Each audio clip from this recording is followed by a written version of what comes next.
So hello my dear students, बात चल रही है कैलोरीमेट्री के बारे में। हम बात कर रहे हैं heat capacity, specific capacity and measurement.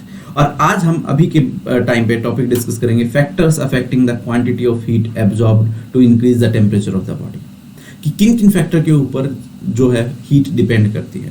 तो हीट एक फॉर्म ऑफ एनर्जी है जिसकी SI यूनिट जूल होती है, एक कॉमन यूनिट हम कैलोरी ले लेते हैं।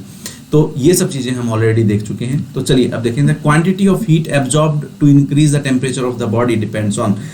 क्वांटिटी ऑफ हीट को हम Q से लिखते हैं और ये इसका फॉर्मूला होता है mc डेल्टा T। अब यहाँ पे m क्या है? This is the mass of the body. So Q is directly proportional to mass. जितना भी ज्यादा मास होगा उतनी ही ज्यादा हीट एब्जॉर्ब्ड होगी।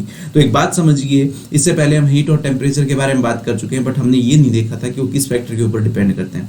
तो हीट हमेशा ही मास के ऊपर डिपेंड करेगी।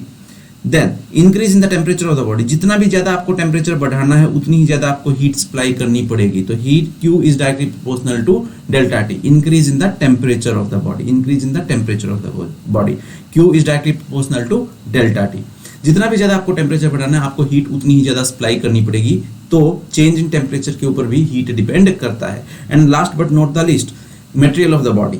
ओके, ये मटेरियल ऑफ द बॉडी के ऊपर भी डिपेंड करेगा। इसलिए Q को हम डायरेक्टली प्रोपोर्शनल टू C भी बोल देते हैं। C क्या है? C यहाँ पे होता है स्पेसिफिक हीट कैपेसिटी। ये किसके बराबर होता है? स्पेसिफिक हीट कैपेसिटी के बराबर होता है। ओके, तो C हर एक सब्सटेंस का अलग अलग होता है। Means same amount of heat देने पे उसका टेम्परेचर उतना राइज होगा। It will depend on the nature of the substance. अब जैसे हमारे पास कुछ इंसुलेटर होते हैं जो हीट फ्लो करने ही देते हैं, कुछ कंडक्टर होते हैं बहुत इजीली हीट फ्लो करने देते हैं। तो इन मटेरियल्स के बारे में भी हम काफ़ी बात करने वाले हैं। फिलहाल के टाइम पे आपको ये देखना है कि हीट किन फैक्टर के ऊपर डिपेंड की, मास के ऊपर डिपेंड की, मटेरियल टाइप ऑफ मटेरियल के ऊपर डिपेंड की, एंड डेल्टा T के ऊपर डिपेंड की। तो this is very very important for you to know this formula that Q is equal to mc delta T। यहाँ पे Q जो है वो आपकी हीट है, m जो है वो आपका मास है, c जो है ये आपकी स्पेसिफिक हीट कैपेसिटी है, एंड डेल्टा T यहाँ पे आपका टेम्परेचर है, या फिर चेंज इन टेम्परेचर भी आपको समझ सकते हैं इसको।